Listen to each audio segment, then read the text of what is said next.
이동형의 뉴스 정면 승부. 이동형의 뉴스 정면 승부.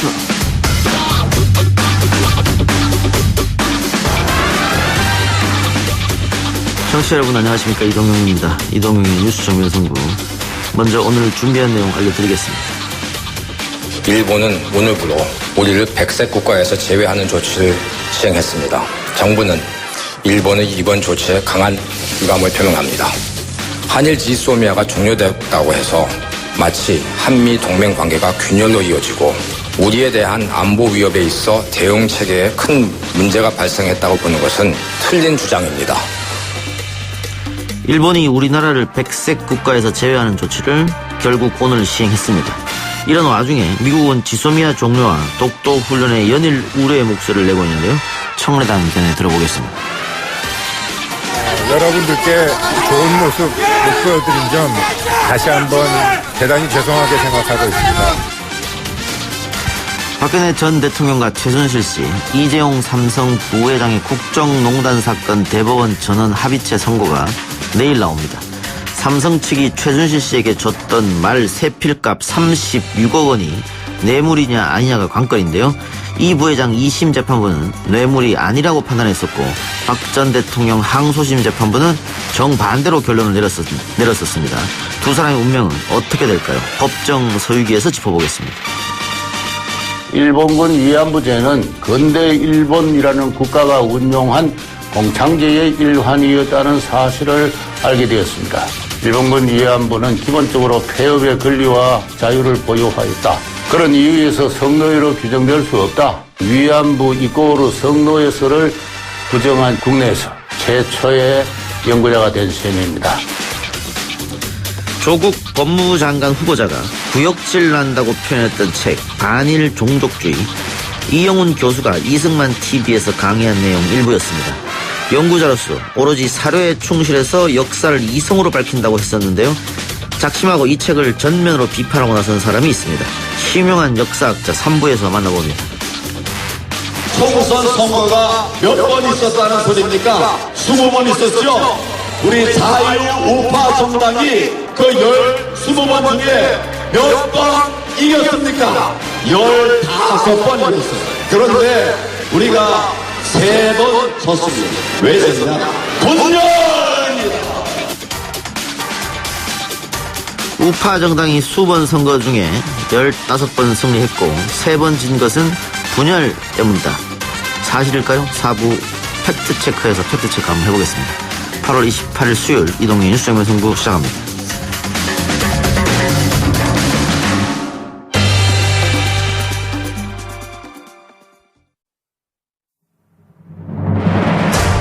이 작가는 독하다. 이 작가는 거칠다. 이 작가는 솔직하다. 이 작가는 눈치가 없다. 그는 할 말은 한다. 할 말은 한다. 정치 오타쿠 이 작가의 독설. 뉴스 정면 승부.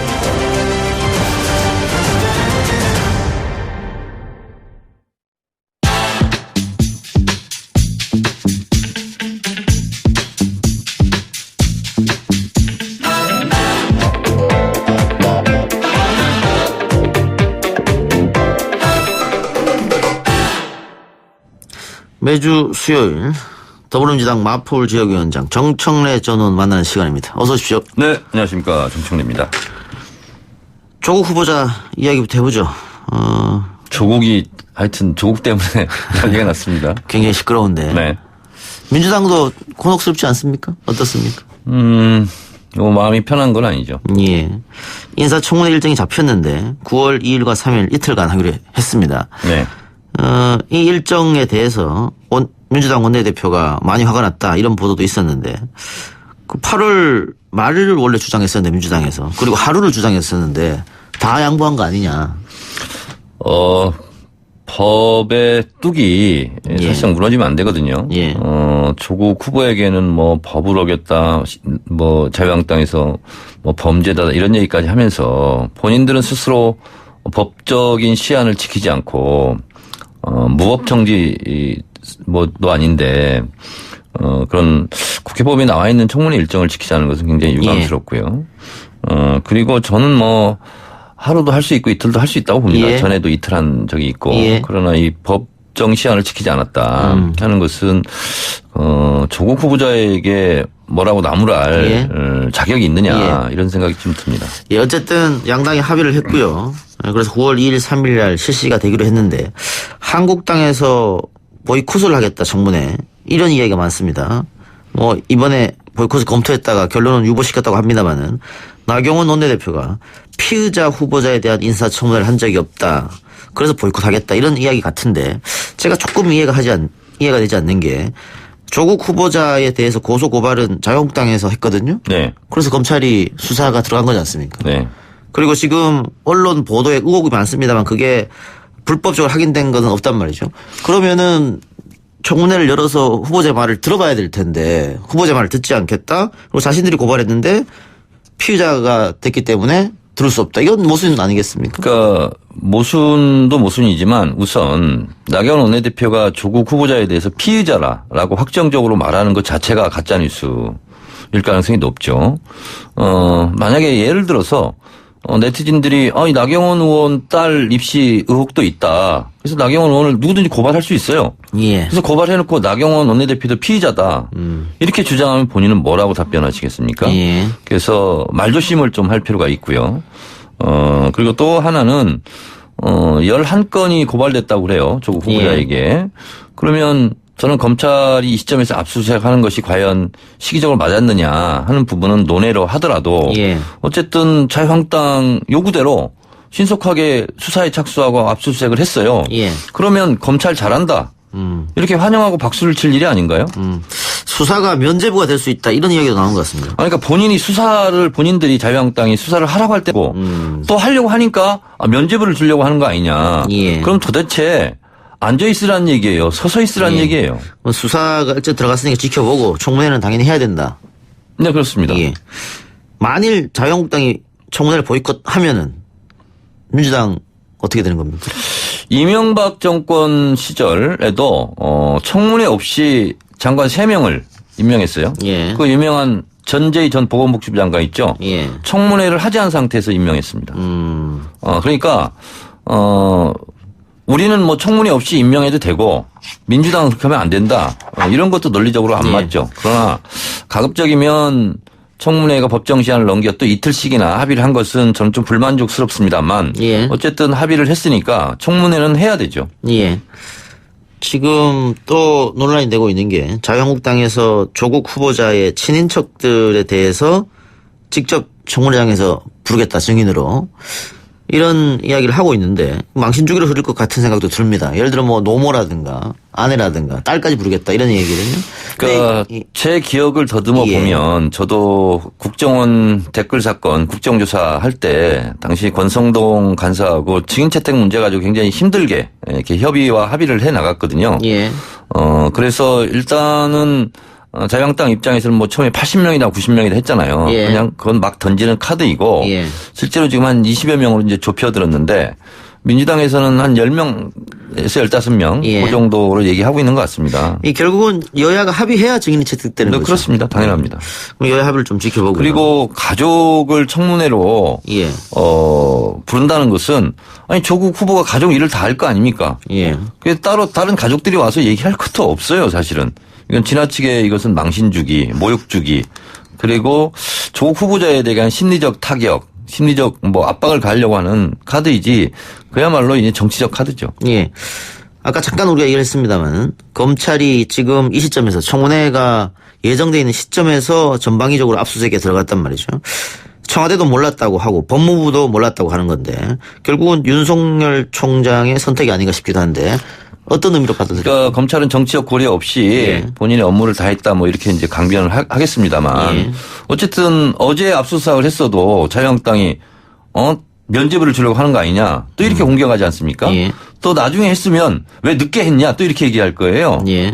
그래서 어차피 자유한국당은 11을 위한 시비 반대를 위한 반대를 하고 있는 거니까 저는 뭐 검찰이 문재인 정부가 민주당이 무엇을 하더라도 예. 뭐 잘했다고 한 번이라도 한 적이 있습니까? 그래서 저는 그런 면을 여러 가지로 종합해 봤을 때 과연 이 시기에 청문회를 어렵게 합의한 시점에 검찰이 압수수색을 고시기 할 필요가 있었겠는가 하는 의구심은 예. 좀 들어요. 이해찬 대표도 이 압수수색에 대해서 좀 불만을 토로한 것 같은데 기억하시겠습니다만 이 윤석열 총장 임명되기 전에 저하고 이 시간에서 이야기하면서 의원님하고 윤석열 총장을 선택한 것이 검찰총장으로 대통령이 네. 양날의 검이 될 수도 있다. 네. 이런 얘기를 했지 않습니까? 제가 다른 방송에서도 예. 윤석열이 지금 좋아서 임명을 하지만 그도 특수통 검찰 출신이고 예. 검찰의 권력을 나눠주는 부분에 대해서 과연 기꺼이 동의할 수 있겠는가. 예. 저는 반반이다 이렇게 얘기를 했었고요. 그리고 이 시점에 이렇게 하는 것은 우리가 검찰이야. 혹시 좀 힘자랑하는 것이 아니었을까 예. 이런 생각이 좀 들어요. 그래서 이런 거죠. 우리는 정치적으로 중립이고 기계적 정치적 중립을 지켰다. 우리 할 일 한다 하지만 그 후과로 정치적인 이득과 손해를 보는 게 있을 수 있잖아요. 그러면 그것은 정치적으로 영향력을 행사하는 거죠, 사실상. 어쨌든 압수수색은 벌어진 일이고 뭐 기왕의 원칙대로 한다고 하니 하여튼 뭐 검찰이 잘 해주시기 바랍니다. 알겠습니다. 근데 또 하나 문제점이 검찰이 이번에 압수수색을 하면서 그 부산대 교수 PC를 압수했는데 거기서 어떤 문건이 나왔다. 이게 이제 보수 언론에서 보도한 내용입니다. 네. 그 문건이 어떻게 해서 그 보수 언론이 입수를 했느냐. 그러니까 이제 이런 의심이 드는 거예요. 세 가지인데요, 저는. 30군데를 한다고 하지 않았습니까? 예. 근데 조국 후보 청문회를 연다 하고 국회에 이제 열어달라고 하고 근데 각종 자료가 나왔잖아요. 근데 검찰이 과연 언론 보도 내용 이외에는 본인들도 뭐 내사라거나 그러지는 않았을 거 아니에요. 예. 뭐 해봤자 열흘인데 지금. 예. 30군데를 무작위로 압수수색을 했다. 그러면 영장에 무슨 혐의 내용이라든가 의심 갈 만한 사항을 적시하게 돼 있잖아요. 예. 근데 30개를 그냥 훑어간 거예요, 그냥. 그러면 정확한 정보를 뭐 수사상 정보를 알고 그랬을까? 아니면 그냥 훑어가기 식으로 그냥 했을까? 이런 생각이 하나 의심이 들고 또 하나는 보고해야 될 법무부나 청와대 같은 경우는 뭐 수사 기밀상 없을 수 없었다 치더라도 그러면 왜 언론에는 또 이것을 흘렸을까? 이런 생각이 드는 거죠. 그 우리가 흔히 말하는 빨대라고 하는 네. 그게 또 가동됐을까요? 저는 그래서 이게 예. 30군데를 동시다발적으로 한 거 아닙니까? 예. 비밀은 없죠, 세상은. 그러니까 누군가 흘려줬을 가능성이 높고 그렇지 있다. 않으면 기자들이 이걸 어떻게 알았겠습니까? 길목을 지키고도 있고. 그래서 일각에서는 지금 검찰의 이번 압수수색이 검찰 내부에서 개혁에 반대하는 세력이 있기 때문에 미리 김 빼게 하는 거다. 뭐 이런 얘기도 있더라고요. 아니, 당연히 검찰 내부에서는 검찰 개혁을 한다는 것은 자기 살 깎아내는 건데 예. 당연히 뭐 반대가 많이 있겠죠. 그렇기 때문에 그런 기득권 보호를 하지 말고 검찰도 나라의 주인이 국민이라는 걸 생각하고 국민의 검찰로 거듭나자. 그래서 윤석열 총장을 임명하는 거 아니겠습니까? 당연히 검찰 내부에서도 윤석열 총장 지지파도 있을 것이고 예. 반대파도 있겠죠. 예. 또 하나 우려스러운 게 청문회를 어쨌든 거쳤다고 칩시다. 대통령이 임명을 한다고 하면 검찰 수사는 계속된단 말이죠. 법무부 장관에 대해서. 그럼 제대로 사법개혁 검찰개혁이 될 수 있겠느냐. 그러니까 이게 이제 큰일이에요. 예를 들어서 어찌저찌 해서 조국 장관 임명이 됐어요. 예. 근데 검찰은 또 자기 상관이라고 할 수 있는 법무부 예. 장관을 수사를 해요. 예. 그 순간 자유한국당 등 야당에서는 수사가 제대로 되겠느냐. 그러니까 특검으로 가자. 예. 이건 당연히 수사하겠죠. 당연히 수순 아니겠어요? 예. 그리고 또 검찰이 수사 결과를 내놓은들 조국 법무부 장관 밑에서 수사를 한 것을 우리가 어떻게 믿냐. 예. 자기 수사를 자기가 한 거 아니냐. 예. 이렇게 또 생떼를 쓸 수가 있어요. 예. 그래서 참 여러 가지로 진퇴양난에 예. 빠졌다 이런 생각이 듭니다. 그래서 또 나오는 이야기가 자유한국당은 지금 꽃놀이패다. 낙마하면 낙마하는 대로 좋고 임명하면 임명하는 대로 좋다. 이런 분석도 지금 나오고 있는 실정이거든요. 그럴수록 이제 조국을 수호해야 되겠죠. 그래서 민주당 입장에서는. 어쨌든 이렇게 조국이 상처를 많이 입은 상태에서 법무부 장관이 된다 한들 제대로 법무장관직을 수행하겠느냐. 또 총선에는 민주당으로서 조금 불리한 위치에 서지 않겠느냐. 이런 분석도 있습니다. 분명한 것은 지금 뭐 자유한국당은 공격수고 민주당은 이제 수비수인 것은 이제 분명하죠. 그러나 지금 드러나고 있는 처음에는 국민들도 이게 뭐지 했는데 지금 이제 가짜 뉴스가 너무나 많이 양상돼 있고 그 가짜 뉴스에 경도된 경우가 너무 많았죠. 예를 들면 조국 딸 포르쉐를 탄다. 예. 뭐 아반떼 탄다는 거 아니에요. 예. 근데 그 당시 이제 확인할 길이 없으니까 보도가 나오면 거기에 국민들이 분노하고 뭐 이런 거 아닙니까? 또 가짜 뉴스가 조국 딸은 시험도 안 보고 고등학교, 대학교, 대학원까지 다 갔다. 시험을 다 봤어요. 그렇지 않습니까? 예. 그리고 오늘 같은 경우 한영여고 같은 경우도 특별 전형 특례 입학도 아니고 예. 처음에는 정원에 입학 아닌가? 예. 실력이 없어서 뒷문으로 들어간 거 아니야? 근데 일반 전형으로 갔다는 거 아니에요. 그리고 대학교에서도 성적도 좋았고 그래서 처음에는 많은 국민들이 이게 뭐지? 분노한 것은 뭐냐면 아니 조국 딸은 시험도 안 보고 그냥 뒷문으로 예. 고등학교, 대학교, 대학원 다 갔대 이거였잖아요. 그게 다 지금 가짜 뉴스였잖아요. 그래서 예. 청문회를 통해서 진실이 밝혀질 거라고 예. 생각합니다. 아까 특간 얘기 나왔습니다. 특검 이야기가. 나경원 원내대표 계속해서 특검 이야기를 꺼내고 있습니다. 어떤 결론이 나든 특검은 불가피하다. 그런데 객관적으로 봐서 조금 이해가 안 되는 점이 지금 조국 후보자 논란이 권력을 이용한 비리나 불법이 아니거든요. 의혹만 있는 상태고. 그렇습니다. 네. 그리고 이걸 국민들이 분노한 것은 뭐 도덕적인 논란 부분입니다. 네. 그리고 흔히 말하는 내로남불이죠. 그러니까 공정, 정의, 평화를 외쳤던 사람이 자기 딸한테는 아니네 이런 거였거든요. 이게 과연 특검거리가 되느냐. 아니 그러니까 저쪽에서는 자꾸 이제 권력형 비리로 몰아가겠지만 예. 이것은 아무리 10분 100번 양보하더라도 예. 가족 의혹이에요. 예. 그렇잖아요, 솔직히. 예. 그래서 특검거리는 되지 못하고 예. 그리고 자유한국당이 조국 법무장관을 왜 이렇게 반대할까? 그냥 제 추측입니다만 어쨌든 윤석열 총장이 되고 조국 법무장관이 되면 패스트트랙에 걸려 있는 자유한국당 의원들을 융통성을 발휘하는 것이 아니라 원칙적으로 수사하는 거 아니냐. 그래서 지레 겁먹고 하는 거 아니냐라고 저는 이제 추측을 하나 예. 이제 하는 거고 또 하나는 조국 법무부 장관 후보에 대해서 어렵게 청문 일정이 다 합의했는데도 또 뭐 보이콧 얘기가 나오잖아요. 예. 조국 청문회 과정에서 반드시 황교안, 나경원이 예. 소환될 수밖에 없어요. 어허. 그러면 민주당 의원들도 조국 청문회이긴 하지만 황교안, 나경원 두 사람에 대한 자료 요구도 할 수도 예. 있겠다는 생각이 들어요.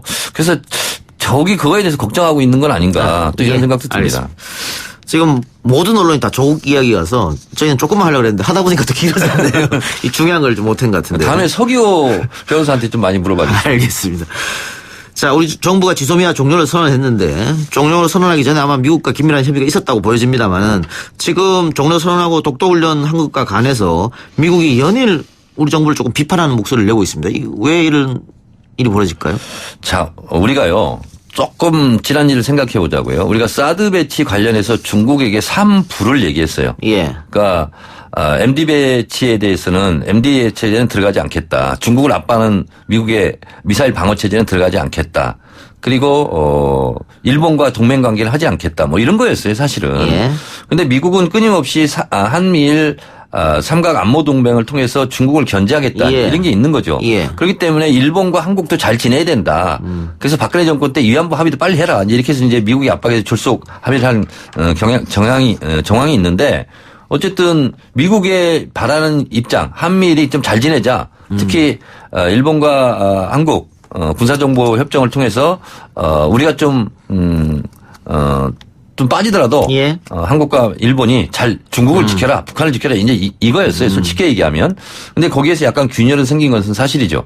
그런 면에서 봤을 때 미국은 미국의 국익을 위해서 지금 이제 그런 얘기를 할 수 있는 예. 건데 어쨌든 우리보다는 동맹 관계가 더 강한 영국과 미국 그리고 캐나다와 미국 관계에서도 뭐 이런 불협화음 이런 것은 좀 있어요. 예. 뭐 관세 관련 무역 관련해서. 그래서 우리도 우리 국익을 위해서 이렇게 한 거니까요. 예를 들어서 또 미국이 요구하는 대로 대중국 압박용인 미사일 방어 체제에 들어간다. 그럼 우리는 또 중국에 대해서는 또 어떻게 할 거? 예. 어떻게 하겠어요? 그래서 이것은 국익적 차원에서 원하지 않는 방향이었지만 그렇게 결정된 거다. 예. 이렇게 생각합니다. 알겠습니다. 정리를 좀 하면 미국 입장에서는 당연히 불만을 제기할 수밖에 없으나 그것 때문에 한미 동맹이 흔들린다거나 균열이 있다. 이렇게 보면 그건 어렵다는 거죠. 그러면 그동안의 깊은 한미 동맹도 아니었겠죠. 예. 이거 가지고 한미 동맹이 깨지고 뭐 한미 공조가 균열되는 예. 일은 없겠죠. 뭐 지소미아라는 게 체결된 게 얼마 안 되기 때문에 그럼 그전에는 어떻게 한미 동맹을 했느냐. 그렇습니까? 예, 이렇게 그렇습니다. 역설을 할 수 있으니까. 네네. 알겠습니다. 마지막으로요. 한미연합훈련이 끝나고 또 북한이 미사일을 쐈고요. 북미 실무협상을 한다고 말만 지금 믿고 제대로 이루어지지 않고 있습니다. 그리고 내일이 올해 두 번째로 북한이 최고인민회의를 여는 날이고 실무협상은 다음 달은 시작되는 겁니까? 제 예상이 그리 틀리지 않았죠, 그동안. 예. 제가 봤을 때는 북한이 비핵화를 한다. 예. 핵무기를 없앤다. 그러면 북한 남한 군사력 비교에서도 절대 열세에 놓이거든요. 그렇겠죠. 그러면 김정은 제일 위원장으로서는 북한 인민들에게 우리도 핵을 예. 없애더라도 예. 충분히 자위력이 있다, 국방력이 있다는 것을 보여줄 필요성이 있겠죠. 예. 그런 면에서 봤을 때 대주민용으로 우리 안보도 튼튼하다는 차원에서 저는 뭐 계속 이런 미사일 발사나 군사훈련 이런 것은 주민들에게 보여주기 위해서라도 몇 차례 더 할 것 같은데요. 협상이 들어가기 전에. 그러면서 북미 관계는 최긴장 상태로 올려놓고 일종의 삿바 싸움을 하면서 마지막에 극적으로 북미 실무협상에 들어가지 않을까. 예. 그 시기가 언제냐고요? 그 시기는 조만간 있겠죠. 알겠습니다. 조만간 언제인지 한번 두고 오겠습니다. 오늘 말씀 고맙습니다. 네, 감사합니다. 1부 순서 마치고요. 2부 법정 서유기 신유진 변호사, 서기호 변호사와 함께 돌아오겠습니다. 딱딱하고 지루한 뉴스가 소설보다 흥미진진해지는 새로운 경험. 놀라셨죠? 이것이 바로 이동준의 뉴스 정면 승부.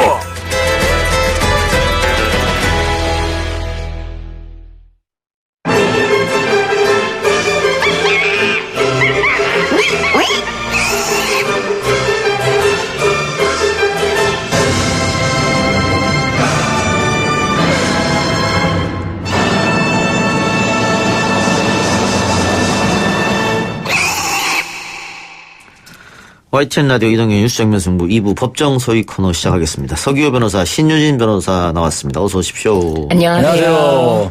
네, 2부에서도 조국 이야기 해봅시다. 네.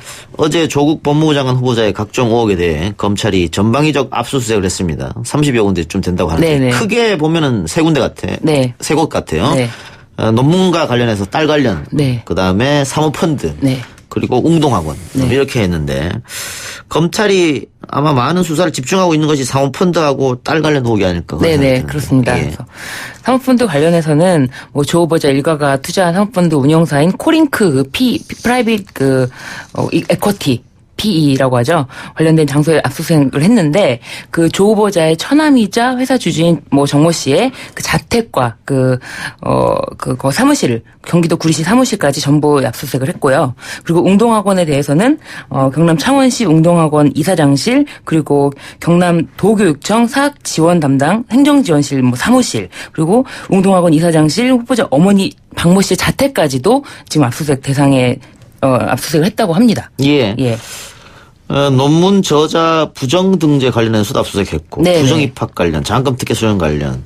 그런데 과연 딸에 관련돼서 과연 이게 불법이나 비리가 있었느냐? 네. 이 부분은 고개를 갸우뚱한 지 좀 있긴 있어요. 네네. 의혹이 그치고 있기 네. 때문에. 다만 사모펀드 관련해서는 검찰이 증거를 찾으려고 노력한다면은 네. 만일 뭐 불법이 있다면 찾을 수가 있거든요. 네. 특히 지금 조 후보자 가족이 투자한 펀드가 인수한 웰스 CNT. 네, 웰스 CNT. 조 후보자가 민정수석이 되고 난 뒤에 감급공사 수주를 땄다. 네. 많이 땄다 네. 그것도. 네. 그러면 이게 뭔가 있는 거 아니냐 이런 얘기가 있는 것 같아요. 네. 그런데 지금 아무런 연결고리는 없이 관급 공사를 수주했다라는 것 자체가 지금 팩트 예. 아닙니까? 예. 그래서 이 사실관계로 인해서 밝혀질 걸 가지고 이제 밝혀진 다음에 얘기를 할 수 있겠지. 지금으로서는 너무나 의혹 제기 수준에 저는 그쳐 있다라고 예. 보여집니다. 예. 예, 압수수색이 전방위적으로 되면서 많은 분들이 좀 놀라셨을 것 예. 같은데요. 굉장히 특징적인 것은 딸 관련 부분에 대해서는 이제 어떤 의혹들이 있긴 하지만 이게 업무방해까지 되냐.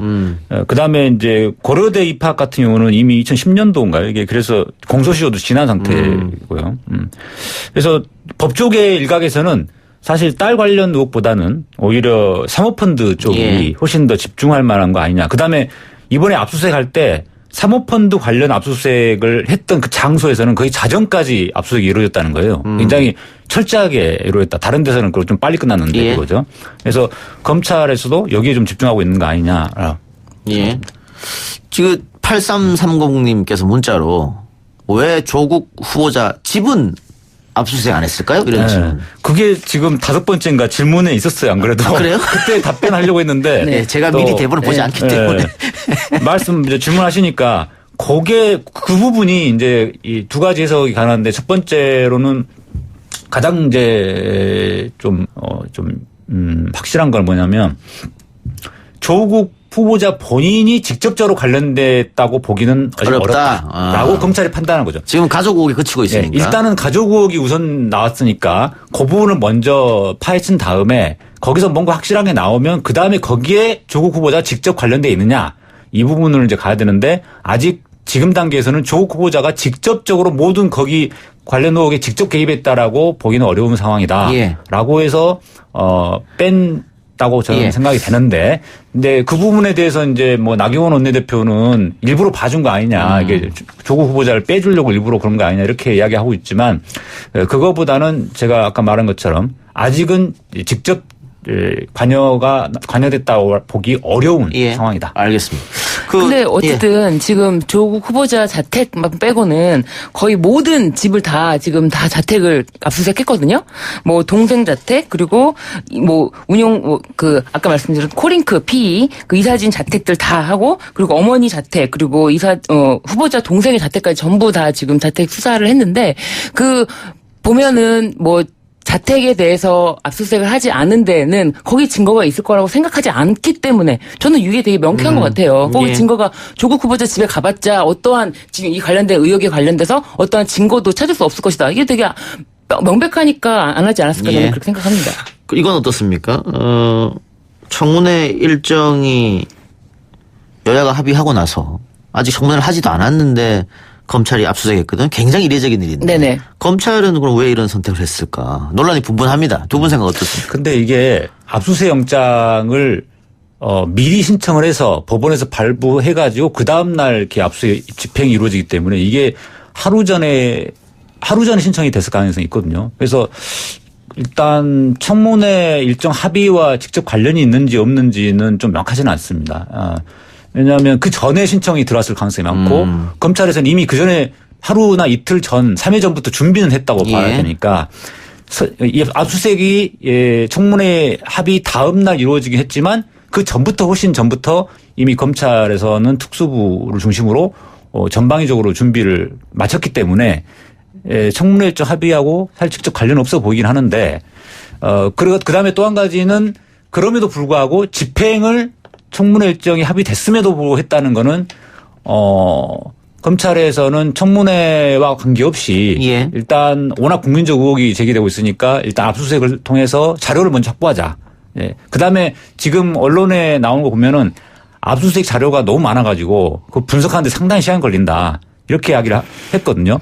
그러면은 청문회가 끝나고 나야 실질적인 수사는 시작될 수 있다. 근데 제 생각에는 이 압수수색 시기가 지금 대통령이 인사권을 행사하고 있는 상황에서 인사청문회를 앞두고 있는 상황. 인사청문회 날짜를 정했다 안 정했다 이건 중요하지 않고 인사청문회 전에 검찰이 전격적으로 압수수색을 했다 이런 점은 굳이 검찰이 정치적인 이슈에 먼저 뛰어들 필요가 있었나 하는 생각은 들어요. 이렇게 한 발 앞서서 압수수색하는 것이 뭐 어떤 의미가 있나 싶은 생각이 들어요. 왜냐하면은 어차피 뭐 검찰에서 수사가 어떤 식으로 나왔든지 간에 자유한국당은 그에 대해서 또 한 번 뭐 특검으로 가야 되는 거 아니냐 이런 얘기를 할 거기 때문에 지금 이렇게 조금 시기를 먼저 한다는 것이 큰 의미가 없는데도 불구하고 검찰이 저는 제 생각에는 좀 무리수를 뒀다. 그럼에도 불구하고 기왕 압수수색 했으면은 뭐 정말 깨끗하게 다 수사를 해서 빨리 의혹을 다 밝혔으면 좋겠다는 생각이 들어요. 거기서 두 가지가 다 있는데 검찰 내부에는 전반적으로 기본적으로는 검찰 개혁이 다 부정적입니다. 검사들은 검찰 개혁 좋아할 사람이 없어요.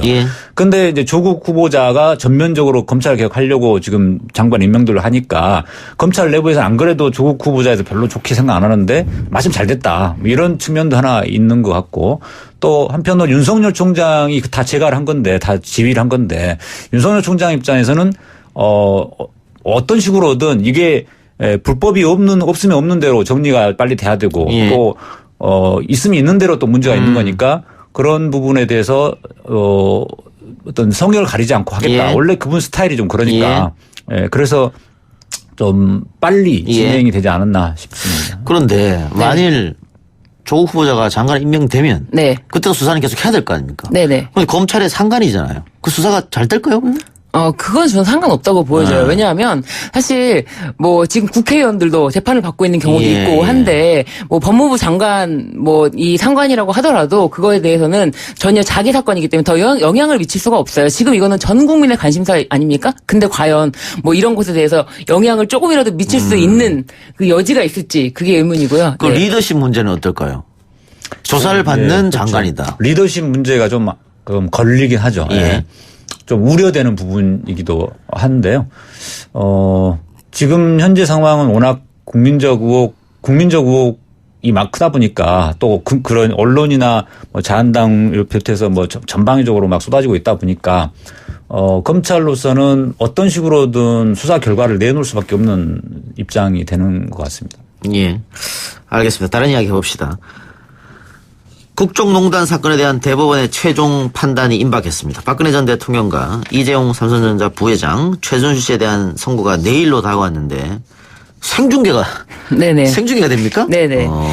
지금 사상 처음으로 이 대법원 전원합의체 사건을 생중계하기로 결정을 했는데요. 예. 이 대법원 전원합의체 사건이란 이렇게 사회적으로 큰 문제가 있는 경우에 대법관 전원이 합의체를 구성해서 여기서 재판을 하는 겁니다. 근데 대법관 전원이 구성원이 14명인데 거기 법원 행정처장은 빠져서 13명 전원이 지금 합의체에서 재판을 하는 것이죠. 예, 그 생중계 당연한 결정이라고 저는 생각하고요. 예. 뭐 이렇게 국민적 관심사 사실 조국 후보자부터 만큼이나 이제 최순실, 박근혜, 이재용 3인방에 대한 최종 판결인데 예. 굉장히 중요하죠. 예. 오히려 그래서 1심에서는 이 생중계를 했는데 2심에서 생중계를 안 했다고 그러더라고요. 그러니까 예. 오히려 그 생중계를 안 했던 2심이 더 이제 그 재판장이 잘못 판단했다고 생각이 되고요.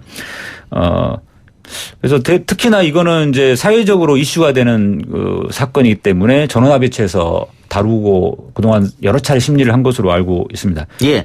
근데 박근혜 전 대통령이나 최순실 씨의 형은 네.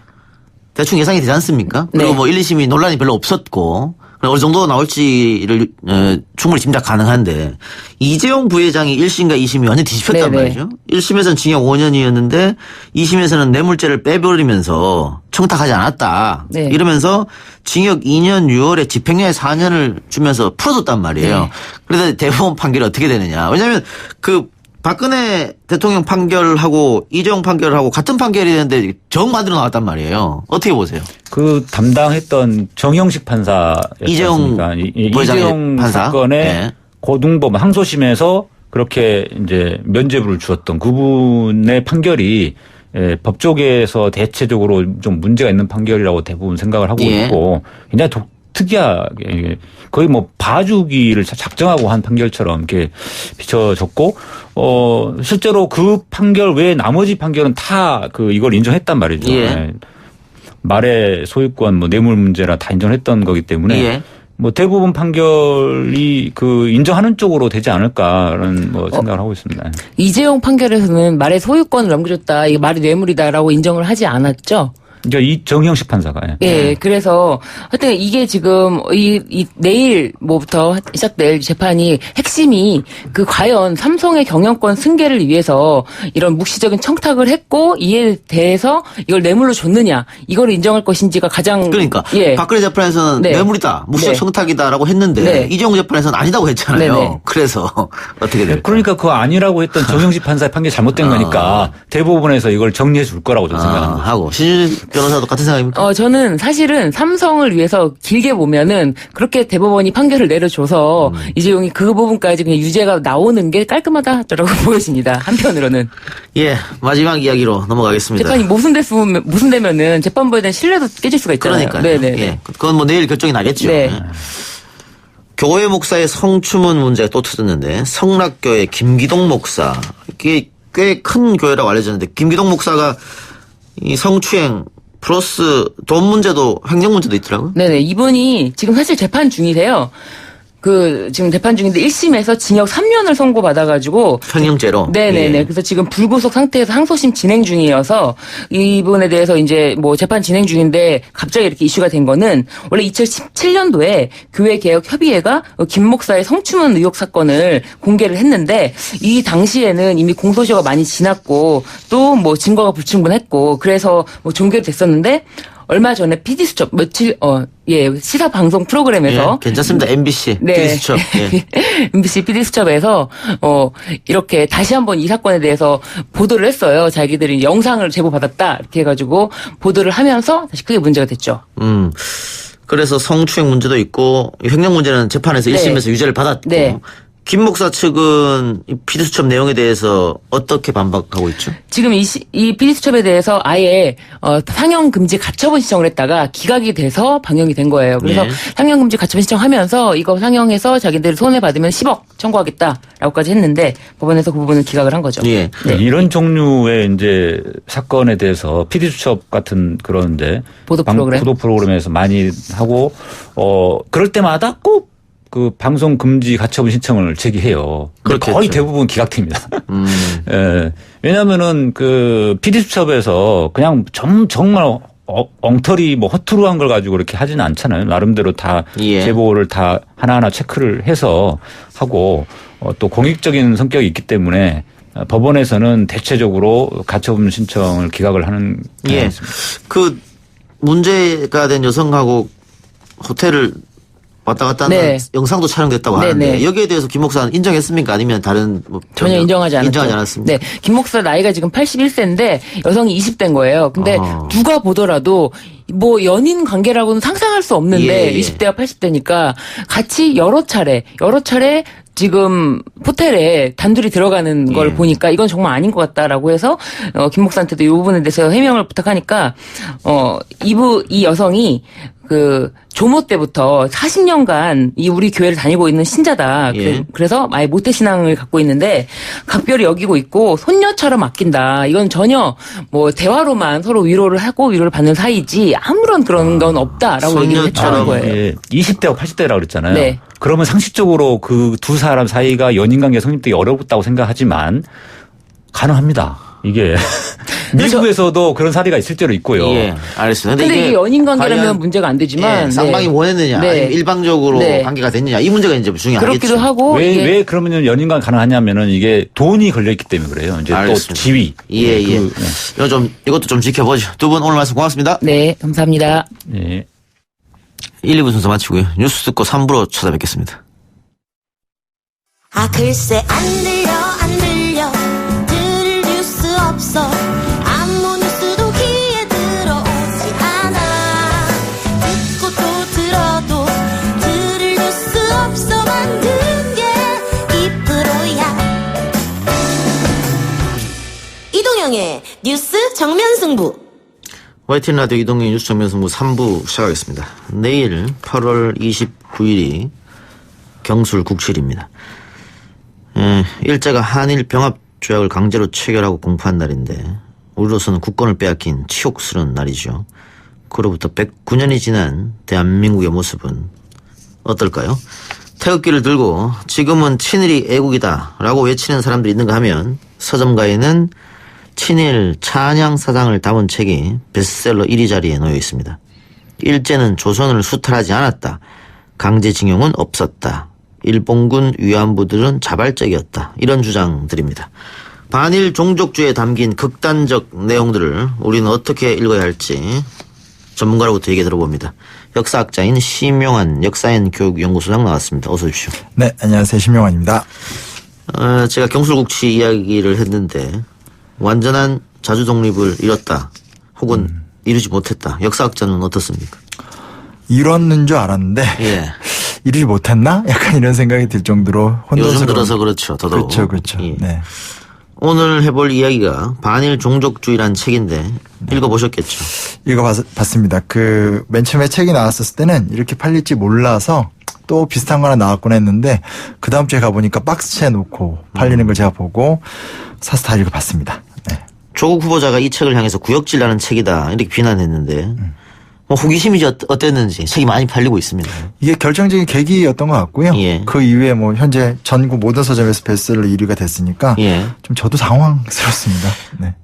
아직 가치관이 정립이 안 된 어린 학생들이 읽는다면 상당히 문제가 될 것 같은 생각도 드는데. 네, 책도 굉장히 글을 쉽게 써가지고 예. 단순하게 썼기 때문에 누구나 좀 읽을 수 있는 책으로 써서 굉장히 좀 오해나 혼란도 많이 낼 것 같고 그 전까지는 어찌됐건 이 사람들이 이렇게 교과서를 개정하거나 이런 시도를 했었지 실제로 이렇게 대중서를 내서 대중 히트 친 사례가 없거든요. 예. 그래서 굉장히 좀 이게 앞으로 어떤 식으로 사회적인 혼란을 이뤄낼지 뭐 이건 좀 지켜봐야 될 문제지만 상당히 우려스러운 건 사실입니다.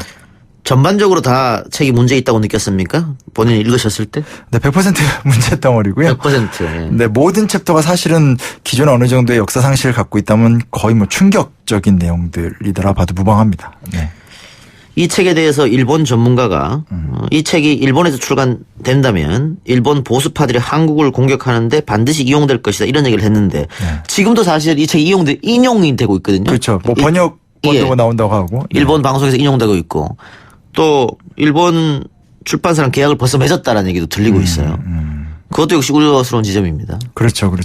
갈등이 좀 더 심한데 더 심해질 수 있는 상황이 되고. 일본 우익들이 이 봐라 한국 학자들도 이렇게 쓰지 않느냐 이렇게 할 것 같죠. 네네. 예. 그럼 책에서 다룬 내용을 좀 하나씩 살펴보면요. 네. 위안부 생활은 어디까지나 그들의 선택과 의지에 따른 것이다. 그리고 미성년자는 없었다. 이런 얘기를 했단 말입니다. 네네. 그렇다면 수많은 우리의 피해자들 또 용기를 내서 직접 발언대에 서서 내가 과거에 그런 일을 겪었다라고 말씀하시는 피해자분들은 다 거짓말 한 게 되는 겁니까? 그렇게 되는 거죠. 그러니까 실제로 뭐 김학순 할머니부터도 자기가 가장 어렸었고 17살이었다라는 예. 증언부터 시작돼서 20대들도 꽤 있었지만 10대들이라든지 충격적인 나이의 연령대가 동원됐던 거는 너무나 많은 증언으로 확보가 된 내용인데 지금 그거 다 틀렸다고 얘기하는 예. 거니까 해도 너무한 주장을 하고 있는 거죠. 그러면서 일본군 위안부는 매춘부다 이런 주장이에요. 우리로서는 충격적이지 않을 수 없는데. 그렇죠. 말이 안 되는 얘기고요. 그러니까 실제로 왜 위안소를 만들었냐. 그러니까 우리가 좀 알아야 되는 게 위안소라는 시설이 있었고 거기에 일하는 분들이 위안부였는데 위안소를 만들었다는 것 자체가 속칭 일본군의 사기 진작 즉 예. 어떤 부녀적 겁탈이라든지 성병 문제를 해소하기 위해서 민간 여성들을 데려와서 운영하기 위해서 만든 별도 조직입니다. 그러니까 애초에 위안부나 위안소 시스템 자체가 어떤 기존에 있었던 성매매 업자들로부터 별도화된 어떤 그런 시스템을 만들어 놓은 건데 지금 이게 섞여 있다고 얘기를 하게 되는 거니까 연구의 기본 대전제를 예. 이제 뒤집는 거죠. 증언자들의 말에 의하면은 물론 자발적으로 갔던 분도 계실 테고 네. 혹은 속아서 뭐 돈 벌게 해주겠다, 공부시켜주겠다 해서 속아서 가신 분도 있을 거고 네네. 강제로 끌려간 분도 계시단 말이죠. 그렇죠. 그런데 지금 이용훈 씨 이 책의 주장은 그 많은 사례 중에 하나만 뽑아가지고 이것이 100%다라고 주장하고 있기 때문에 그렇죠. 그게 문제인 것 같은데 이용훈 교수가 이런 주장을 하면서 그에 합당한 근거는 됐습니까? 그러니까 이런 거죠. 그러니까 아주 강론들 혹은 이제 가장 이제 애매한 것들 이런 것만 다 끌고 왔습니다. 그래서 예. 위안부 관련된 증언 중에서 조금 했다가 잘못된 내용이 밝혀진 것들 예. 아니면 그것을 증언하셨던 분이 문제를 일으켰던 것들만 싹 모아서 마치 부분이 틀렸으니까 전체가 다 틀렸다는 식으로 얘기를 하고 있고 강제동원 얘기도 우리가 좀 분명히 기억해야 될 게 뭐냐면 강제동원이라는 게 군에 의해서 끌려간 것도 강제동원이지만 일자리를 갔다가 속아서 못 나오는 것도 못 나오게 되니까 강제 동원이잖아요. 예. 근데 이제 지금 아베도 계속 이야기하는 건 오직 군이 위협해서 끌고 가지 않았다만 얘기를 하면서 예. 강제 동원의 범위를 축소시키고 이영원 교수의 책도 사실은 그런 식으로 해서 자꾸 강제 동원의 범위를 줄이면서 마치 우리의 상식이 틀렸다는 식으로 얘기하고 있는 거니까 좀 위험하고 참 좀 정말 전략적인 발언을 하고 있는 거죠. 강제동원 말씀하셨으니까 네. 이 책에서는 당시 조선인과 일본인 노동자가 똑같은 임금을 받았고 임금 수준이 높았고 생활도 굉장히 자유로웠다라고 하는데 네. 최근에 이제 우키시마 폭침 사건이 있은 지 며칠 안 되는 그런 날이 되는 거죠. 네네. 네. 그런데 그 우키시마 폭침 사건이 있었던 그때 많은 우리 강제 동원된 노동자들이 일본에 갔다가 조선으로 돌아온 배를 타고 이제 폭침된 건데 그 사람들의 주장에 의하면 생존자들의 주장에 의하면 끌려가서 정말 배를 골았다. 근데 이건 조선인들만의 주장이 아니거든요. 그 당시 일본에 있었던 일본인들도 그렇죠. 한국 청년들이 굉장히 배를 곪고 쓰레기통을 뒤지고 하수구를 뒤졌다. 이렇게 증언했단 말이에요. 일본 사람들조차도. 그렇죠, 그렇죠. 그런데 똑같은 임금을 받고 자유롭게 생활했다. 어떻게 이런 얘기가 나오는 겁니까? 이게 왜 나온 거냐면, 그러니까 이게 되게 좀 이런 말까지 쓰면 그러지만 참 간악스럽다라는 생각을 제가 하게 되는 게, 예. 1910년대, 20년대 때 그냥 노동 이민을 했던 사람들이 있습니다. 그러니까 초기에 아직 강제징용 전에 일자리를 찾아서 일본에 넘어가서 일했던 사람들이 있는데 그 사람이 있고 나중에 강제징용을 하면서 끌려온 사람들이 있고 강제징용이 본격화가 되니까 정상적으로 먼저 일하러 갔다는 사람들도 강제징용처럼 취급을 받게 되거든요. 그래서 예. 모든 사람들이 고생을 하는 건데 지금 이 책에선 그 앞에 초기에 먼저 넘어갔던 사람들의 초기에 좋은 임금 조건만 갖고 얘기하면서 나머지가 없었다라는 식으로 얘기합니다. 거의 모든 책의 논조가 그런 식으로 진행이 되니까 참 답답한 거죠. 예. 공동 저자인 이우연 씨도 유엔 인권이사에 가서 강제동원이 없었다라는 발언을 했습니다. 네. 심지어 일본인, 그러니까 본인 명의가 아니고 일본인 구구 농객이 예. 만들어 놓은 자리에 본인이 대신 가서 얘기하는 말도 안 되는 행동을 또 했었죠. 예. 네. 일본에 돈으로 갔다 뭐 이런 얘기도 있었고요. 그렇죠. 네네. 아까 이용훈 교수 위안부 얘기하다가 강제동원으로 넘어왔는데 이용훈 교수가 과거에도 토론 프로그램에서 나가서 이런 주장을 했다가 엄청난 반발과 논란을 일으키고 그 할머니들한테 가서 사과를 했단 말이죠. 네네. 제가 잘못 알았다. 앞으로는 제대로 공부를 하겠다. 네네. 다시 지금 와서 뒤집는 이유는 뭐예요? 그때 왜 사과를 쓴 겁니까 그러면? 그분의 마음이 어떤 건지 잘 모르겠고요. 근데 하나 분명한 건 이게 사실 이번에 책을 읽으신 분들은 처음 이 내용을 접하실지 모르겠지만 예. 사실 이분들이 제일 처음 활동했던 1990년대 중반 때부터 지금까지 사실 계속 반복적으로 이야기를 하고 계시고 예.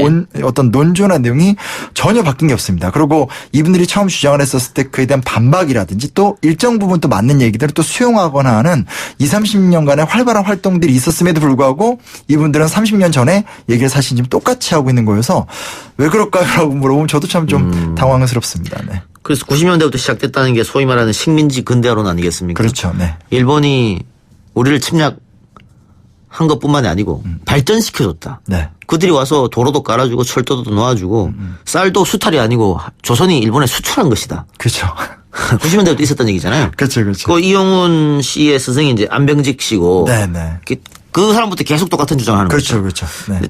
최근에 밝혀진 겁니다만 이들 연구가 또 일본의 회사 돈을 받아서 연구가 이루어지는 네네, 것이고. 맞습니다. 그래서 그 의도 자체가 좀 의심스럽다. 이렇게도 볼 수 있는데. 맞습니다.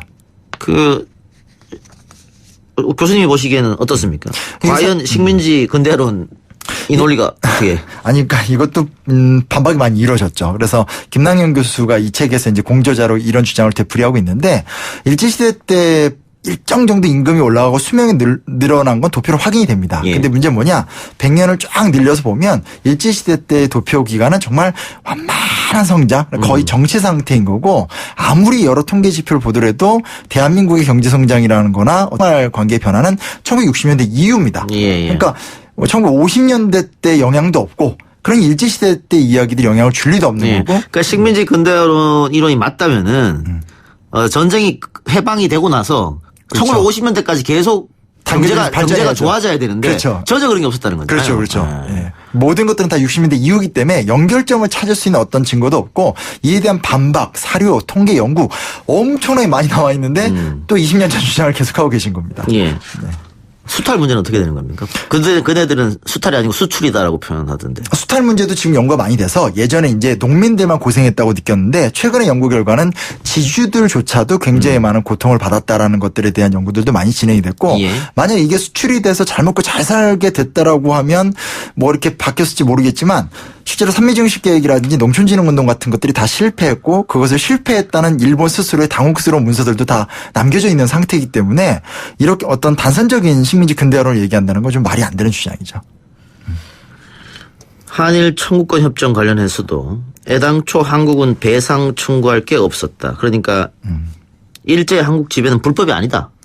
그래서 배상 청구 자체가 성립되지 않는다. 네, 그러니까 요때 있었던 이건 주익종 교수가 했던 주장인데 요때 있었던 모든 현상을 다 그냥 받아들여라. 이게 핵심 논조죠. 근데 우리는 그런 게 아니잖아요. 이 당시 너무 불확실했었고 문제도 많았고 지금 새롭게 이야기해야 되는 것도 많고 이런 얘기들을 하고 있는데 사실 이 주익정 교수의 주장은 이미 흘러왔으니까 따지지 마. 그리고 그 맥락 속에서 보면 다 맞아. 이런 식으로 주장을 하는 거니까 사실은 우리가 더 성숙한 인권적 관점이라든지 과거 시대를 재해석하는 관점 자체에 대해서 애초에 좀 원천적으로 논지를 차단하려고 하는 좀 전략적인 수단으로 좀 볼 수 있는 거죠.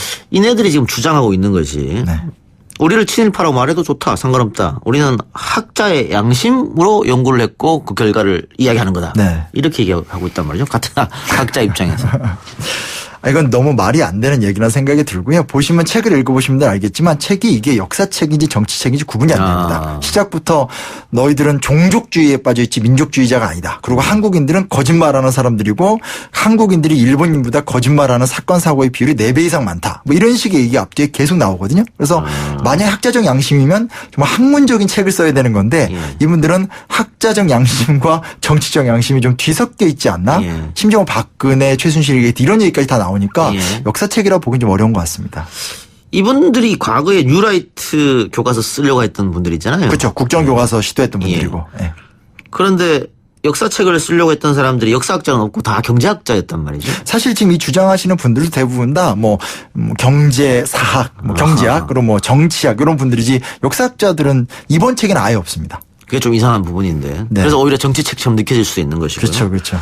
종족주의하고 민족주의 차이점 뭐예요? 왜 민족주의라고 쓰지 않고 종족주의라고 썼을까? 그건 이제 이런 것 같습니다. 민족하면 우리나라 사람들 어쨌든 좀 좋게 생각하잖아요. 우리가 한민족이라는. 근데 종족주의라고 얘기하면서 어떤 너네들이 생각하는 민족이라는 걸 알고 보면 굉장히 어떤 자존감 낮은 종족론에 불과해. 이게 무슨 철학적인 배경이 있다기보단 우리가 갖고 있는 민족의식 자체를 굉장히 좀 부정적으로 보기 위한, 그래서 일본을 싫어하면서 형성된 어떤 그냥 우리만의 집단주의적인 태도다라고 얘기하는데, 이 책이 재밌는 게 뭐냐면 계속 권위주의적이고 집단주의적이다라고 막 비판을 하는데 사실 최근에 우리나라의 사회문화 현상과도 너무 다른 것 같고 또 이용원 교수가 굉장히 존경에 맞지 않는 오히려 박정희 대통령 같은 분들이 그런 어떤 군사주의적이고 집단주의적 문화는 만들지 않았었나. 그러니까 본인이 지금 비판하는 내용이 본인이 추앙하는 사람이 만들어놓은 문화를 갖고 만들어놓은, 그러니까 앞뒤가 좀 안 맞는 주장을 좀 계속하고 있어서 당혹스럽긴 합니다. 네. 6972님께서 왜 그러면 이런 책을 판매 금지를 안 하지요? 라고 했는데 이 책으로 명예훼손을 우리 할머니들은 당했을 것 같고요. 네. 할머니 분들이나 아니면은 강제동원 노동자들 같은 분들이 그렇죠. 이 책에 대해서 법적 조치를 좀 취했으면 어땠을까? 그러면 아마 더 많이 팔릴 수도 있을 것 같아서. 야, 어찌됐건 그 구역질 난다 발언이 사실 이 책의 판매 촉매제가 됐었고, 예전에 제국의 위안부 사태 때도 소송이 벌어지면서 오히려 책의 판매고가 급상승하는 모습이 있었거든요. 그래서 오히려 좀 그렇게 무조건 감정적으로 세게 대응하는 것보다도 꼼꼼하게 확인하면서 아니다라는 걸 사실 알고 그냥 좀 지나가는 게 오히려 낫지도 않을까 생각도 해보게 됩니다. 근데 이 제국의 위안부라는 책은 법정에서 뭐 유죄 판결도 받고 했습니다만은 어쨌든 여러 사료 중에 하나를 문제가 있다 이렇게 하고 일본의 책임도 있다 하고 어쨌든 이 책보다는 나은 책 같아요. 훨씬 나은 책이죠. 그렇죠. 비교가 안 됩니다. 네, 맞습니다. 그거는 뭐 지금 생각해보니까 그건 비교 안 됩니다. 그러니까 그 책도 사실은 박외교서 유죄를 받았는데. 네, 맞아요. 이 책 정도면. 그 책은 나름대로 뭐 일본과의 화해도 이야기하고 제국주의 일본에 대한 비판도 했는데 이건 정말 그런 내용도 하나도 없으니까 그만큼 역사가 퇴행되지 않았나 뭐 이런 좀 생각도 좀 들고요. 답답합니다. 제가 지금 질문 드린 것 말고라도 이 책에 문제가 되어 있는 부분이 좀 있습니까? 그러니까 예를 들면 현재 국사 교과서를 많이 비판합니다. 근데 제가 말씀드리고 싶은 건 현재는 국사라는 말 쓰지 않고 한국사라는 말을 씁니다. 그러니까 이미 국사 교과서 비판한다는 것 자체가 최근에 어떻게 교육 환경이 바뀌는지 잘 모르시는 것 같고 토지 조사 사업 때 우리나라가 토지가 40%를 뜯겼다고 하는데 거짓말이다 이런 얘기 하시는데 현행 역사책에 그런 얘기 다 하나도 안 나옵니다. 그래서 이분들이 지금 어떤 망령과 싸우고 있는지에 대해서 굉장히 의문이 들고, 이분들이 90년대 초기 이런 이야기를 하셨을 때는 꽤 신선했었고 일리도 있었기 때문에 사실 수용한 것들도 있고 많이 바꾼 것들도 있는데, 그만큼 역사학계나 기존 연구 입장이 바뀌었다라면 좀 이분들도 세상이 바뀌었다라는 걸 좀 깨닫고 좀 본인들도 좀 새로운 주장을 하고 새로운 이야기를 좀 해나갔으면 좋지 않을까, 좀 이런 생각을 좀 해보게 됩니다. 이 아이러니한 게 이 사람들이 지금 이승만 학당이라는 것을 만들어서 거기서 지금 유튜브 방송을 하고 그렇죠. 이승만 학당에서 한 유튜브 방송 내용을 가지고 지금 이 반일 종족주의라는 책을 만들었거든요. 근데 근데 어쨌든 이승만 전 대통령은 독립운동가 출신이고. 그렇죠. 임시정부를 중요시 여겼고. 예. 물론 친일 잔재 청산을 방해한 그런 건 있습니다만. 그렇죠. 네. 왜 하필 이승만 학당이라는 걸 만들어서 이렇게 해서 할까? 근데 이분들이 옛날에는 완전히 극좌파 사상가들이었거든요. 예. 거기서 이제 대한민국의 발전된 모습에 이제 넋이 나가면서 확 극우파가 되셨던 분들이기 때문에. 안병직 교수부터 시작해서.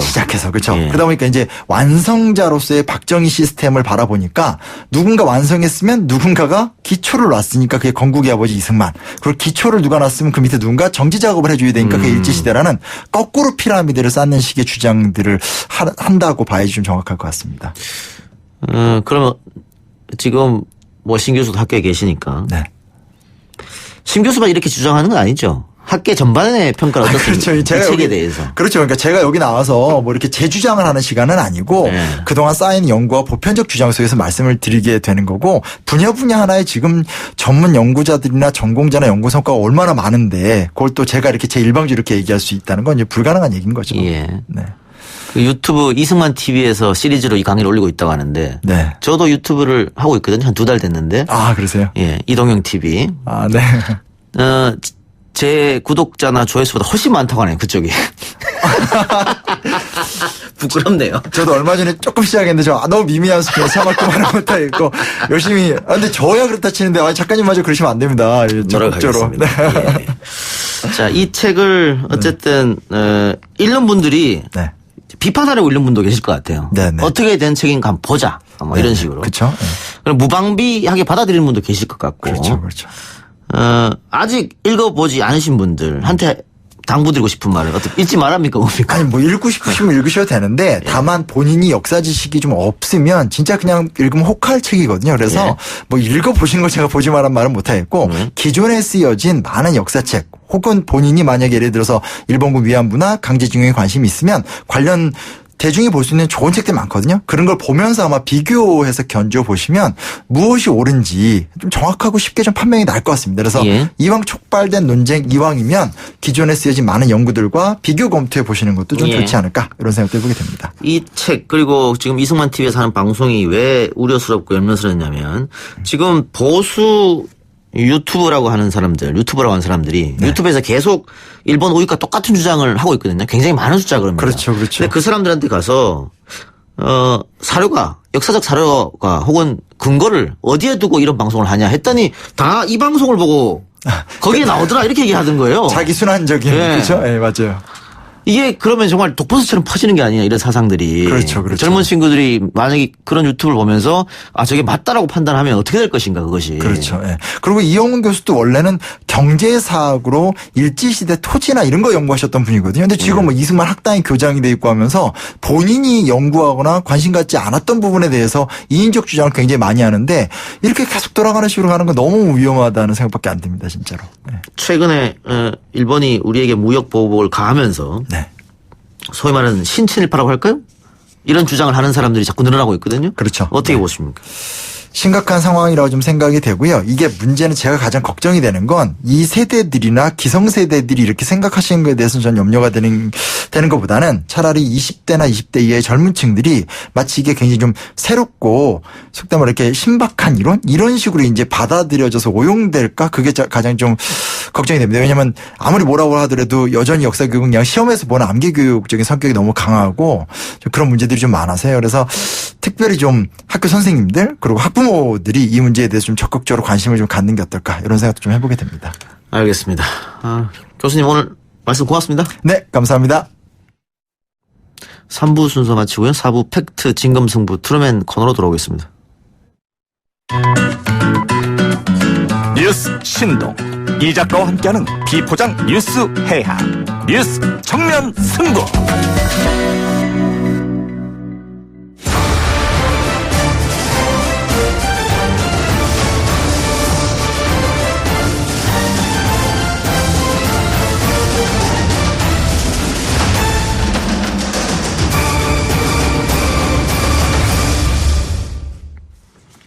팩트 진검승부 트루맨 시간이 돌아왔습니다. 팩트체크 전문 미디어 뉴스톱의 김준일 대표, 한겨레신문 김한 기자 나왔습니다. 어서 오십시오. 네, 안녕하십니까. 안녕하세요. 지난주 제가 휴가 갔을 때 황현희 씨하고 세 분이 아주 죽이 잘 맞게 방송을 했다는 전언을. 네, 잘하시더라고요. 좀 약간 살짝 그립습니다, 벌써. 진행자 교체 안 됩니까, 혹시? 그래요. 자, 오늘은 당연히 이제 조국 후보 얘기부터 시작해야 될 것 같은데, 정치권의 조국 대전 포털 검색어 대결로 번졌다. 조 후보자의 지지 세력이 조국 힘내세요. 이걸 올리기 시작했거든요. 그래서 어제 오늘 계속 실검 1위를 획득하는 모습 보였고, 반대 세력은 조국 사퇴하세요를 검색해서 실검 쟁탈전을 벌이고 있는데, 사퇴하세요 실검에 매크로 냄새가 난다는 의혹이 인터넷에 제기됐는데 이거 한번 짚어봐야 될 것 같습니다. 예, 일단 뭐 네티즌들이 제기를 했고 몇몇 언론에서 이제 기사를 썼는데요.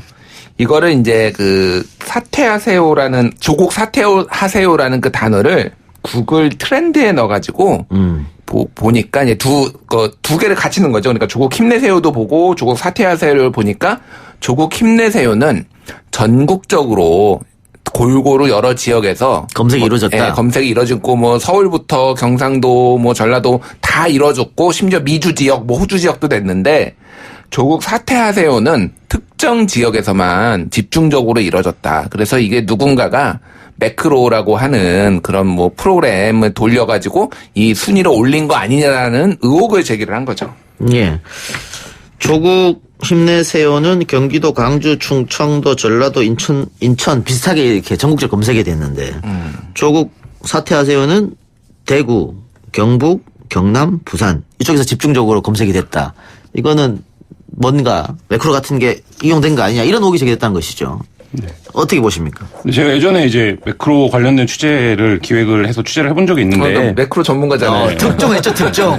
이 정도 규모에는 매크로를 다 쓴다고 봐야 돼요. 아, 이 정도 규모. 네, 그리고 제가 오기 전에 방송 들어오기 전에 이제 가짜뉴스들이 유통되는 카톡방들을 봤는데 여기서 공공연히 그런 얘기들을 하고 있어요. 그러니까 예를 들면 아주 구체적인 매크로 작동 방법까지는 아니지만 뭐 어떻게 접속을 하고 F5를 눌러서 새로 고침을 하고 이걸 무한 반복하면 된다. 근데 이거를 사람이 하면 인력이 하는 거고 수동 매크로, 수동 매크로인 거고요. 그 다음에 이거를 프로그램을 하면 이제 매크로인데 그게 뭐 아주 복잡한 게 없어요, 사실. 그렇기 때문에 뭐 이 정도 저번에 부분에서는. 김한 기자가 특종 들고 왔을 때 매크로에 대해서 네. 저랑 얘기하면서 별로 어렵지 않더라 이런 얘기를 했거든요. 네, 그러니까 저희가 그때도 댓글을 다는 매크로를 실제 시연하는데 그 프로그램을 짜는데 뭐 채 5분도 걸리지 않거든요. 그 댓글 정도 다는, 그러니까 포털에서 새로 로그인해서 댓글 달고 또 다른 아이디로 로그인해서 댓글 달고 이 작업을 이제 반복하는 건데 한 5개에서 10개 정도 아이디를 놓고. 근데 지금 제가 그래서 좀 찾아보려고 했어요. 근데 워낙 댓글이 너무 많더라고요. 이 기사들마다 몇천 개씩 달려 있어서. 근데 이 매크로는 반드시 패턴이 흔적으로 남습니다. 왜냐면 같은 구간이 반복될 수밖에 없거든요. 그러니까 뭐 그런 것들이 사실 이제 매크로의 흔적이라고 할 수 있죠. 근데 이거는 더 쉬운 게 댓글이 아니에요. 그렇죠. 검색창에다가 그 키워드만 넣는 거예요. 예. 조국 사퇴하세요 아니면 조국 힘내세요만 넣으면 되는 거니까 예. 난이도가 로그인 할 필요도 없고 굉장히 훨씬 난이도가 낮은 거죠. 그러니까 이건. 양쪽이 총력전을 하고 있다. 뭐, 그러니까 이 조국을 둘러싼 찬반의 진영이 뭐 이런 이제 양상, 과열 양상인 것 같아요. 어이없는 웃음이 나네요. 네. 그 어쨌든 김한 기자가 봤을 때는 매크로를 할 가능성이 상당히 높다 이렇게 분석을 해주셨는데 구글 트렌드 자료는 신뢰성이 있는 겁니까? 그러니까 구글 트렌드 자료는 말 그대로 트렌드를 볼 수가 있는 거예요. 이게 여기 뭐 분포도를 보잖아요. 그러니까 절대적으로 몇만 건 뭐 몇 건이 있다라는 걸 보여주는 게 아니라 어느 지역에서 제일 관심이 있는지를 그거를 상대적으로 보여주는 거예요. 그러니까 어디를 절대적으로 100으로 놓는다면은 이 지역에서는 이거에 50, 이 지역에서는 30, 이 지역에서는 1, 뭐 이런 식으로 하는 거기 때문에 이게 상대적인 어떤 관심도를 보여주는 거지 절대적인 관심도를 보여주는 게 아니라서 진짜로 트렌드의 참고 자료로만 해야지 이거를 뭐 이를테면은 뭐 고소고발을 하면서 이거를 증거 자료로 한다 이거는 증거가 안 돼요. 그러니까 이거는 그냥 정황 증거다라고 생각을 하시면 될 것 같습니다. 근데 만일 매크로를 돌렸다고 한다면 이거 업무방해 아닙니까? 그 드루킹도 결국은 네이버의 업무방해 죄였잖아요. 그러니까요. 그 부분은 이제 적용할 수 있는데 지금 아까 김준일 대표가 말씀하신 것처럼 이 부분은 지금 검색어를 하는 거기 때문에 로그인이나 이런 부분들이 이루어지지 않은 상태에서 아까 제가 이제 F5 말씀만 드렸지만 수동으로라도 컨트롤-C 컨트롤-F 다시 F5 컨트롤-C 컨트롤-F 다시 F5를 계속하면 되는 거거든요. 그러니까 그런 정도 수준이기 때문에 실제 이게 어디 구간에서 매크로가 돌아간다고 하더라도 뭐 댓글을 달거나 아니면 뭐 이런 거에 비해서는 사실 업무방해 정도도 좀 약한 뭐 이런 수준이라고 볼 수는 있습니다. 근데 기본적으로는 업무방해에 해당이 됩니다. 예. 지금도 실검 만들기가 되고 있다고 하네요. 조국 지지자들의 가짜뉴스 아웃. 이것이 지금 실검 1위로 올라갔다고 합니다. 알겠습니다. 이건 어쨌든 자발적 참여이기 때문에 이거 가지고 형사처벌까지 논하기 좀 어렵다 이 말씀인 것 같네요. 이런 것들이 다 보도가 될 정도로 지금 과열 양상이라는 거죠. 예. 이거는 네이버가 스스로 고소고발을 하지 않는 이상 우리 업무 방해로 지금 이거 그러니까 드루킹 같은 경우에는 이게 정치적인 굉장히 사안이어서 이게 문제가 선거 국면에서 문제가 된 거고 이거는 다른 사람이 고소고발한다고 해서 될 리가 없고 네이버가 스스로 업무 방해를 방했다라고 고소고발해야 되는데 할 리가 없죠. 그러니까 네이버가. 네. 어쨌든 보도량도 그렇고요. 지금 이렇게 실검 만들기 운동도 조국이 대권에 출마했나 이런 생각도 드네요.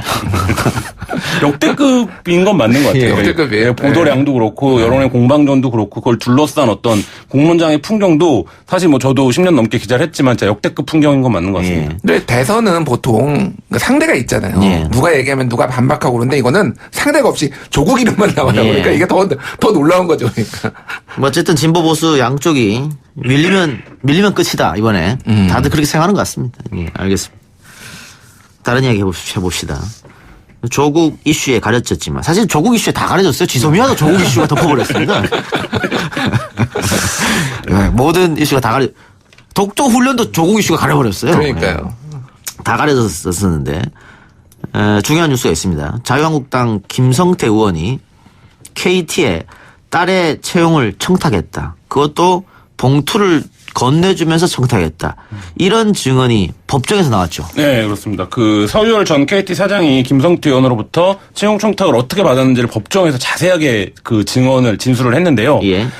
저는 이제 채용 비리나 여러 가지 그 대기업 재벌 관련된 사건에서 그 사장급의 인사가 이렇게 구체적인 진술을 하는 건 처음 본 게 아닌가 싶을 정도로 거의 날짜와 장소를 특정해서 했다시피 할 정도로 얘기를 했는데 2011년 당시에 김성태 의원을 만났다라는 거죠. 그리고 어디서 만났는지까지도 얘기를 했습니다. 그 자리에서 이제 김성태 의원이 흰색 각봉투를 주면서 체육학과 졸업을 했는데 KT 스포츠단에서 경험 삼아 일할 수 있게 해달라 이렇게 얘기를 했고 그게 이제 아래로 전달이 돼서 당시에 계약직을 채용할 계획이 없었고 계약직 채용에 대한 공고도 없었던 상태에서 이제 김 의원의 딸이 그 특혜 채용되게 된 상황에 대해서 이제 구체적으로 진술을 했습니다. 김성태 의원이 서유열 사장한테 직접 줬다는 거잖아요, 봉투를. 서유열 사장이 직접 받았다고 얘기를 했고 자기가 이제 어느 자리에 김성태 의원이 앉아 있었고 자기가 어디 쪽에 앉아 있었고 이런 얘기까지 다 한 거죠. 그러면서 우리 딸이 스포츠 체육학과를 나왔는데 KT 스포츠단에서 경험 삼아 일할 수 있게 해달라라는 구체적인 청탁까지 했다. 이걸 증언한 건데 이 봉투에 뭐가 들었습니까? 흰색 봉투에? 1억서죠. 1억서입니까? 네네. 돈은 아닌가요? 네? 돈은 아닌 걸로 알고 있고요. 근데 제가 그 첫 보도를 할 때 이 내용을 이미 취재를 했었어요. 그래서 그 서유열 사장이 봉투를 받아왔고 그 봉투채 전달을 했다라는 거예요. 그러니까 김 의원한테 받은 그때는 이제 김 의원이 직접 전달한 거는 이제 몰랐었는데 서유열 사장이 이거를 알아봐라. 채용 무조건 입사시켜라. 이렇게 지시를 했고 그래서 이제 서유열 사장이 자기에게 누구에게 전달했는지도 진술을 했는데 저도 이제 그분한테 취재를 했던 내용이죠. 그래서 자기가 사장으로부터 직접 받았고 그거를 다시 이제 아래 실무자에게 내려서 실무자가 이력서가 접수된 상태에서 부랴부랴 기한을 만들어서 채용 계획을 진행을 했다. 이 내용을 이제 저희가 보도를 했었습니다. 그건 2011년이고 2012년에 KT가 하반기 대졸 신입사원 공채를 했는데 이 공채에 김성태 의원이 또 김성태 의원의 딸이 이제 취업하게 되는데 서유열 전 사장의 말은 당시에 공채에서 김성태 의원의 딸을 취업시켜라고 한 것은 이석채 회장이 직접 지시했다 또 이렇게 말했어요. 네. 그게 정황상으로 보면 서유열 사장의 증언이 굉장히 좀 설득력이 있는 게 그 공채 과정 중간에 들어왔거든요. 그 김 의원 딸이. 그러니까 이미 서류나 이런 부분들이 진행된 단계에서 태웠는데 그렇게 무리를 하는 거는 만약에 애초부터 서유열 사장 차원에서 채용 계획이 채용시키려고 했다라고 하면 처음 단계에서부터 밝게 했으면 사실 뒤탈이 안 나는데 중간 단계에서 들어왔고 그 중간 단계에서 들어온 이유가 서유열 사장은 이번에 얘기하기를 국감 당시에 이석채 전 회장에 대한 증인 채택을 김성태 의원이 막아주는 것을 보고 이석채 회장이 저렇게 우리를 위해서 열심히 하는데 그 딸이 임시직이지 않냐 도와줘라 라고 얘기를 해서 자기가 어쩔 수 없이 회장님 지시사항이라고 얘기를 하면서 그렇게 이제 무리수를 더 가면서 정규직에 합격을 시켰다 이렇게 법정 증언을 했습니다. 그러면 결과적으로 부정 채용이 2번 있었네요. 그렇죠. 임시직 한 번, 정규직 한 번. 한 번은 사장, 한 번은 회장. 네. 하하. 지금 법정에서는 이석채 회장과 서유열 사장이 싸우고 있어요. 이석채 회장은 난 모릅니다. 왜 서유열 사장이 한 거다 이렇게 주장. 그러니까 둘 다 부정 채용이라는 사실을 인정하고 있어요. 특혜 채용이라는 사실은. 근데 이석채 전 회장은 서유열 사장한테 책임을 미루고 있고 서유열 전 사장은 무슨 소리냐. 회장님 지시사항이 없었으면 내가 이렇게 무리를 할 이유가 없었다. 이렇게 지금 얘기를 하고 있는 상황입니다. 서로 살라고 지금 싸우는 중이죠. 예. 예, 우리 PD가 앞에 자막으로 김성태 의원은 그럼 뭘 줬습니까? 이렇게 썼는데 방금 얘기했잖아요. 방송 집중 좀 하세요. 이석태 회장이 국정감사장이 안 나오는 걸 해줬다고요. 예, 그렇게 해서 그 대가로. 그래 검찰이 이거는 뇌물의 일종이다라고 생각하는 거잖아요. 그래서 그렇죠. 그래서 기소한 거고. 뇌물죄로 검찰은 지금 보고 있고요. 김 의원은 서유열 사장 증언 자체가 다 거짓말이다 이렇게 주장을 하고 있는데 증언이라는 게 일관성과 여러 가지 것들을 검토를 하는데 서유열 사장이 굉장히 일관되게 얘기를 하고 있고 구체적인 시간 장소를 다 특정하고 있다는 점에서 지금 김 의원 측도 이제 재판은 곧 나와야 되는데 어떻게 뭐 이 논리를 막을 수 있을지 이런 것들이 좀 지켜봐야 될 포인트긴 합니다. 일단 김성태 의원 측은 KT 사장이 거짓말하고 있는 거다 이렇게 하는 것 같아요. 네. 구속돼 있는 상태인데 서유열 전 사장이 지금 거짓말을 하고 있다 이렇게 주장을 하고 있는데 그럼 거짓말이면 이 거짓말을 입증할 책임은 김성태 의원 쪽에 있는 거거든요. 근데 제가 이제 김성태 의원을 남부지검 앞에서 만났을 때도 물어봤어요. 그러니까 계약직이 그렇다라고 하면 채용 공고나 이런 게 없는 상태에서 어떻게 이력서를 접수하게 됐냐 K 쪽에. 근데 이제 그 부분에 대해서는 저희 질문에는 답변하지 않겠다라고 했는데 편파적인 기자. 네. 편파적인 기자. 그 부분을 김성태 의원이 설명을 일단 하는 게 첫 번째 과제일 텐데 쉽지 않을 것으로 보입니다. 이거가 굉장히 저는 의미 있게 본 게 과거에 있던 뇌물수수 사건의 이런 거에 그 판례들을 봤을 때 이 정도의 구체성과 어떤 뭐 이게 계속 일관성이 유지가 된다라면은 거의 유죄가 나거든요. 이거는 거의 유죄가 났습니다. 이거보다 훨씬 약한 것도 오락가락하는 것도 유죄가 나요. 이제 한명숙 예전에 뭐 그런 것도 유죄가 났는데 이 정도면은 뭐 거의 확실하다고 봐야죠. 알겠습니다. 재판이 진행 중이니까요. 지켜보고요. 세 번째 팩트체크. 자유한국당 황교안 대표의 발언입니다. 총선이 20번 있었는데 자유우파 정당이 15번 이겼고 3번은 분열 때문에 졌다. 팩트체크 해보죠. 이게 이제 지난 24일에 장외 집회했었잖아요. 자유한국당이 그 광화문에서 문정부 규탄 집회를 했는데 거기에서 한 말이에요. 황교안 대표가 단상에 올라서 그래서 왜 이 얘기를 했냐. 예. 빅텐트론을 얘기를 한 거죠. 보수 빅텐트론. 우리 분열되면은 다음 총선에서 진다. 바른미래당, 대한애국당, 기타 보수 애국 세력은 다 손을 잡고 문재인 정부에 맞서야 된다라는 얘기를 하면서 보수가 지금까지 진 거는 다 분열 때문이었다라는 주장을 한 거고요. 일단 사실관계만 보면은 우리가 뭐 아시다시피 2016년이 20대 총선이니까 총선이 20번 있었고 보수가 15번이나 이겼어요. 저도 확인해보니까 사실이더라고요. 그러니까 진짜 이긴 게, 그러니까 주요 정당을 한 거죠. 민주당 계열이 있었고, 자유당, 공화당, 이제 민정당으로 하는 그 계열이 있었잖아요. 그거를 비교를 해보니까, 보수가 15번 이긴 게 맞고, 2번은 좀 승부를, 1대 2대는 승부를 가리기가 어려운, 그리고 나머지 3번이 진보 계열이 이긴 걸로, 그래서 요거 사실은 맞아요. 그러니까. 사실관계는 맞는데, 분열 때문에 졌느냐. 3번이 과연 분열 때문에 졌느냐. 예. 그게 이제 좀 핵심 포인트죠. 그래서. 당장 생각해 보기에도 지난 총선에도 자유한국당이 패배했지 않습니까? 네. 패배했는데 그때 보수의 분열보다는 진박 마케팅으로 패배한 게 아닌가 그런 생각 드는데. 그때는 일단은 뭐 범중도 진보가 분열을 했죠. 국민의당이 나왔잖아요. 사실은. 그래서 보수는 분열되지 않았어요. 어떻게 보면 정당으로 분열되지는 않고 자기들끼리 싸우다가 뭐 그거는 맞는데 그래서 3번이 언제냐면은 일단 그 보수가 진 적이 한 번은 4.19 다음에 있었던 그 5대 총선, 1960년 5대 총선하고 그리고 2004년 17대 총선 그리고 2016년 20대 총선 이때 보수가 3번이 졌어요. 근데 생각을 해보면 됩니다. 이때는 왜 졌냐? 1960년 5대 총선에는 4.19 혁명 다음에 자유당이 무너졌어요. 그러니까 보수의 분열이 아니라 그냥 너무 부패해서 정권이 너무 부패해서 그 다음에 정권이 이제 표를 못 얻은 거고 2004년은 기억하시겠지만은 노 대통령 탄핵 국면이 있어서 무리수를 던졌다가 그때 이제 망했죠. 총선에서. 그나마 이제 정동영 그때 대표가 노인 폄훼 발언만 안 했으면은 더 완전 망한 뻔했던 건데 그나마 이제 균형을 가까스로 맞춘 거고 2016년에는 방금 말씀하셨잖아요. 우리 진행자가.